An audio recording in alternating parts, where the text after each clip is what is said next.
গীবত হলো তোমার ভাইয়ের এমন আলোচনা করা, তোমার ভাইয়ের এমন আলোচনা করা যে আলোচনাটা তোমার ভাই শুনলে পরবর্তীতে মনে কষ্ট নিতে পারে। আমি আমার ভাইয়ের এমন আলোচনা পর্যালোচনা করলাম তার উপস্থিতিতে, পরবর্তীতে সে যদি শুনে মনে কষ্ট নিতে পারে, ওই আলোচনাটার নাম হলো গীবত।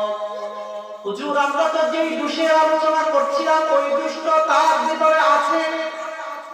আল্লাহ রাসূল বলেন যেই দোষটা তার ভিতরে আছে, ওই দোষটার কথা তোমরা আলোচনা করার কারণে তোমার অনুপস্থিত ভাই পরবর্তীতে শুনে যদি মন খারাপ করে, এটার নাম হলো গীবত। আর যদি ওই দোষটা তার ভিতরে না থাকে, এটা হবে তুহমত, যেই তুহমতের গুনাহ গীবতের গুনার চেয়ে অনেক বড় মারাত্মক। গীবত করলে মানুষ মজা চলে, গীবত করলে মানুষের ভালো লাগে, আনন্দ লাগে।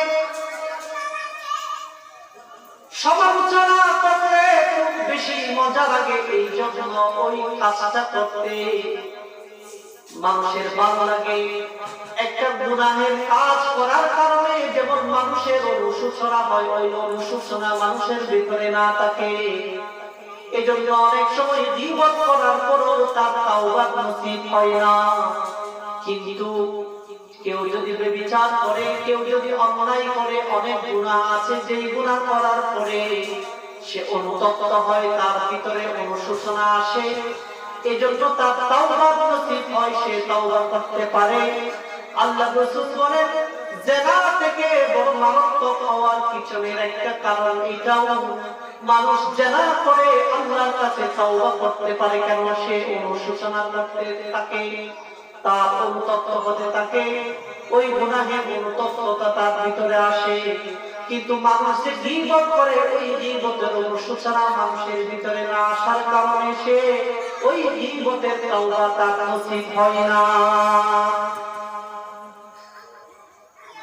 এজন্য আমরা সকলে, বিশেষ করে মা বোনরা, এই গুনাহ থেকে আমরা বেঁচে থাকি, গীবত থেকে আমরা বেঁচে থাকি।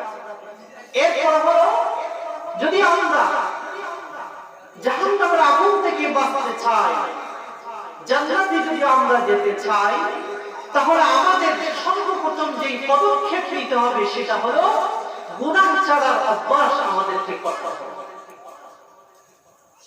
আমি জানি কি গুনাহটা আমার মাধ্যমে হচ্ছে। যদি নামাজ না পড়ি, ওই নামাজ না পড়ার গুনাহ আমার আমল নামায় যোগ হচ্ছে।